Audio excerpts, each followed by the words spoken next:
Welcome to Gaming Rarities. I'm Dan. Thank you for clicking and for watching. I hope you're doing okay. And welcome to episode 2 of the CEX Rarities review.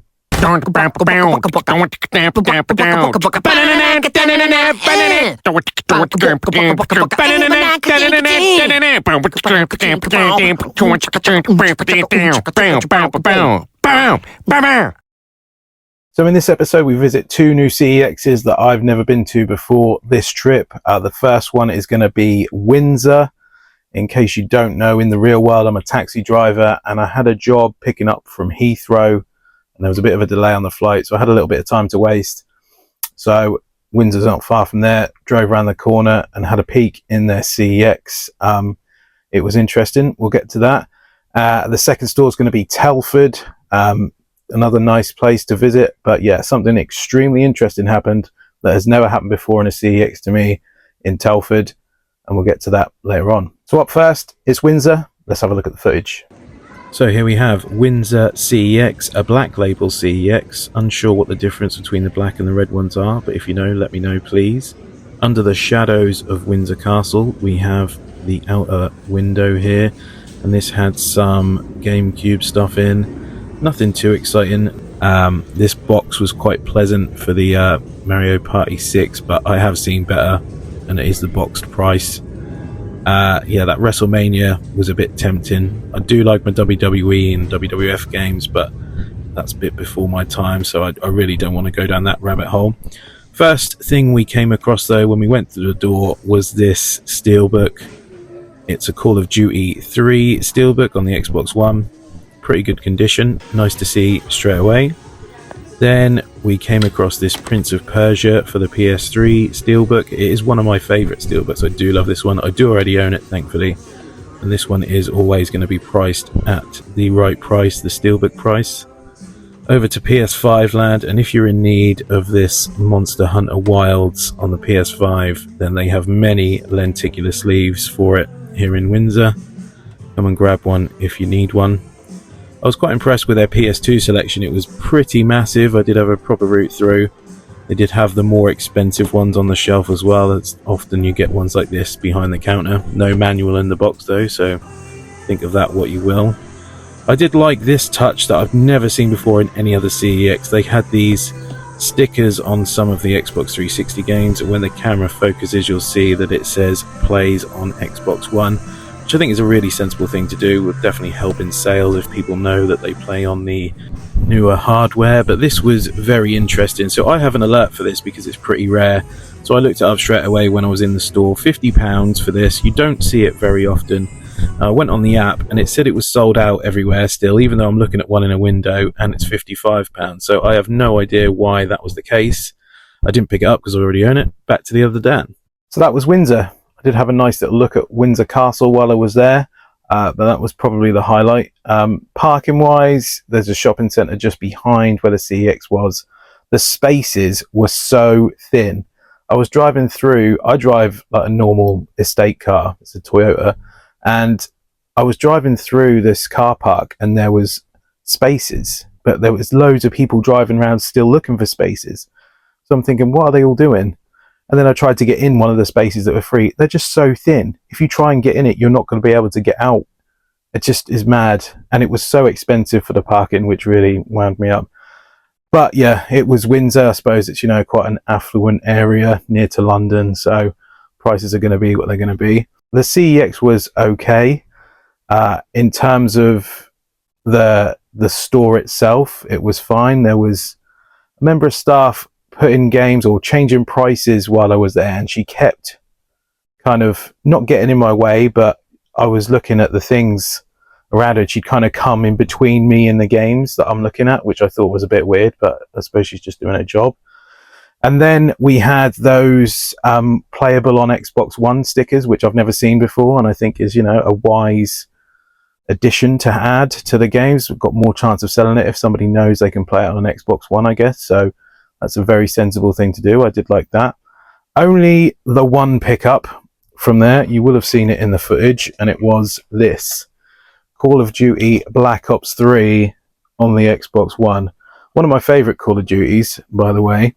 But this is where Windsor gets a bit wafty. I'll put this down, you've seen it, it's pretty generic. The only steelbook I could see that was worth getting, or cardboard or anything like that. So I picked the game up I took it to the till, and there was a couple of guys there not doing anything. It was a fairly empty store, and the guy who served me, I don't know whether he was from, I just don't know whether he was from this planet, let alone knew what he was doing.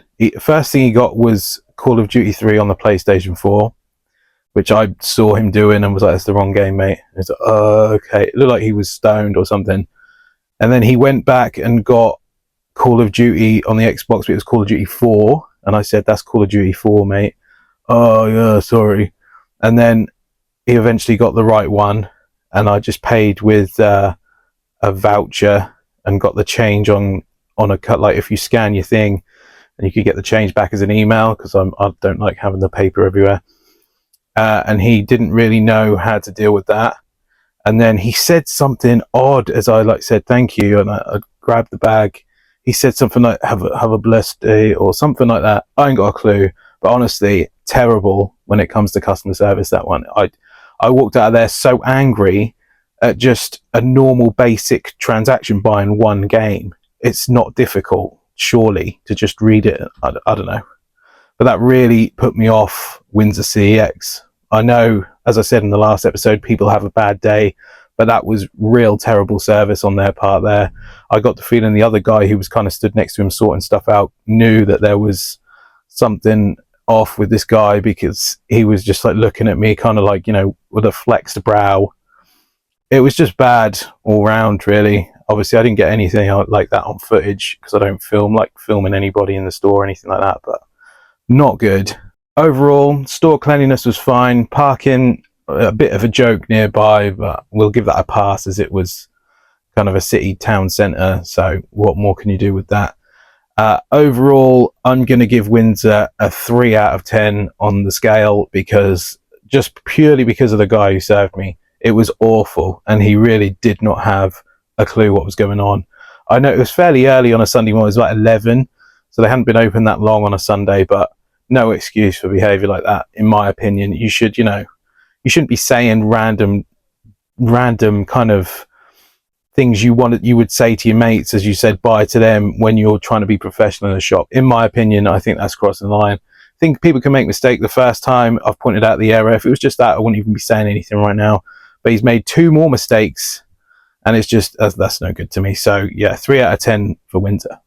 Up next, we've got Telford. Now, the parking was fine. It was a shopping centre that the CEX is in, and I managed to park in the shopping centre, just up the stairs, straight to the store. Massive shopping centre though. My missus loved it there. There was plenty of shops for her. So I went off on my own to the CEX. Now, walking up to it, you can see in a shopping centre, and in the window, we had some Zelda items there, looking pretty good, but nothing really in terms of retro in this store that I could see. Going in the store, all I could find on the shelves was this Red Dead Redemption special edition, limited edition there. No steelbook in there, or I would have picked that up, but that was the only thing on all the shelves I could find. Now, when I went to the till, before I bought anything or looked at anything, I walked past the till and I could see there was a couple of steelbooks behind the counter. And this is where things get a little interesting. So I went in the queue to ask to have a look at these steelbooks. While I'm stood in the queue, I overhear somebody being dealt with, the staff member saying, we'll need to open that if we're to test it. And that kind of pricked my ears. I was just kind of loafing around waiting in the queue, and I had a peek round and I could see what this person had that they wanted to open. So I didn't say anything then. I then was next up to being served, and I have to walk past this guy who has this item.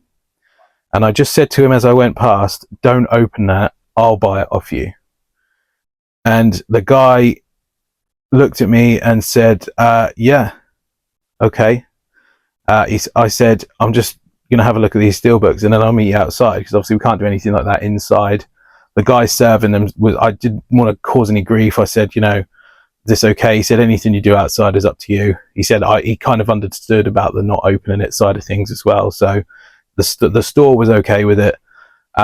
So the guy went outside, and then I kind of looked through these steelbooks, but I was also a bit kind of at what I'd just seen and wanting to get outside. I didn't want the guy to disappear. But I did pick up two things. So the first thing I picked up in the store was a very, very cool steelbook for the normal price. This is Metal Gear Rising Revengeance. Now, you're seeing some overlay of it now. It's complete with the card and the disc, and it's in great condition. And this is quite a sought after steelbook. I do already own it, but I own it for the Xbox 360. I'm a massive, massive Metal Gear fan, so I had to pick this up. I cannot remember what I paid, but I'll put the price on the screen so you can see what it was. But yeah, really, really happy to pick this one up. And we're sticking with the PS3 for this next pickup. Now, before I show you this, I'm going to say that a few weeks ago, I put a video out and I was asking for suggestions for sets to go for. Now, a few people messaged me, a few people commented on there saying for different sets, and I really appreciate all the suggestions. One of the suggestions I really liked was the Blue Spine Mega Drive games, but I really don't have the room for that. It's a massive collection, a lot bigger. I looked into it and it's going to be too big. I just don't have the room. But one of the collections that I've decided to go for is all the PS3 steelbooks, a full set of every PS3 steelbook made. I see them quite often in CEX, so I can often pick them up for cheap. And it's just a set that I think will be really, really cool and have a real good library when you finish with it of incredible games personally. So that's what I'm going to do as kind of a side project. Obviously, the PS2 cardboard will still take precedent.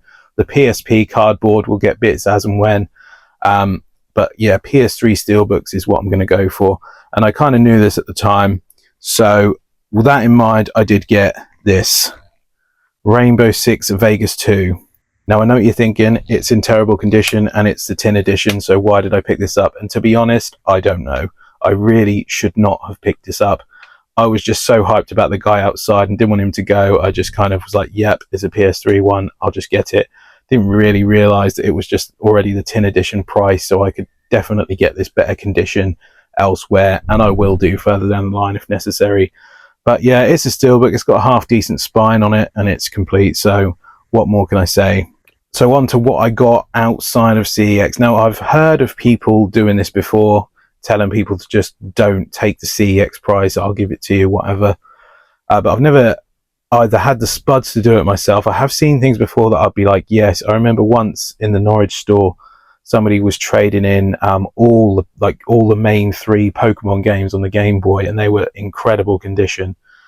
And he said, look, I'll give you the voucher price, because they were just trading it in for cash as well. But I didn't. They were right next to me, but I just thought no, because I've heard of horror stories of people kind of getting banned from stores, or people, you know, not the staff kicking you out, things like that. I just didn't want any grief. But when it was something that was sealed like this and is new, and they wanted to open it, and the guy really didn't want them to open it, and he knew what he had, he knew what it was worth, so it kind of made it a bit easier to do this time. So I went outside the store, and there he was with another lady, and we agreed on a price. So I gave him cash for the voucher price of what they would have given him in there. He said he was going to get a voucher, so I just gave him the cash. He was happy with that. I was happy with that. It's something that I've actively been looking for, but I only wanted one if it was sealed. It's a PS2 peripheral. I'm going to put you out of your misery and show you now. It is this, the Dragon Quest Slime controller. Now you can see the footage of me picking it up outside the store. It is something, as I said, I've been actively searching for, and I've ordered it before on CEX actually, and it came and it was battered, and I returned it. This is many years ago.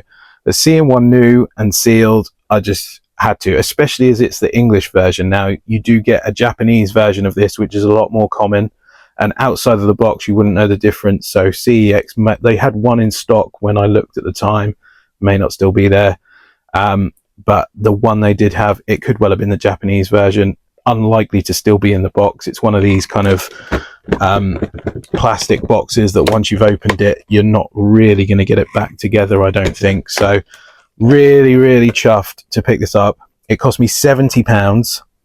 It's something that I'm going to have to find room for in this room because there's no way I'm getting rid of it. PS2 is what I collect for mostly, and I love peripherals, and especially random ones like this. I'm definitely on the lookout for that Onimusha sword as well, but that's silly money. Talking of controllers, actually, this morning, CEX updated their controllers, so they've all got grades, so A, B, and C grade, which I think is a good move. I think it will stop a lot of kind of really terrible condition controllers being sold altogether, because they shouldn't be taking them without grip sticks, thumb grips, and battered.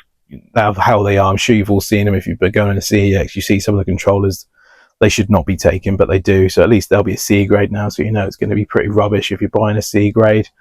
But the thing is, they're too expensive on controllers anyway, personally, for CEX. Obviously, they must sell them. I don't know how, because sometimes they're priced more than controllers are new, which is crazy that they can do that and sell them still, but here we are. And I just checked to see what grade A of that would be before I started filming this, and it's only like 75. It's only gone up a fiver, so yeah, doesn't make any difference. I'm keeping it anyway. But yeah, really chuffed to find something I've actually been looking for, sealed, and for a really good price. I think the cheapest one on eBay, English and sealed, was like double what I paid, so really chuffed to add that to collection. Now, what do we give Telford as a score? So I can't really score them on the fact I got something incredible from just outside the store.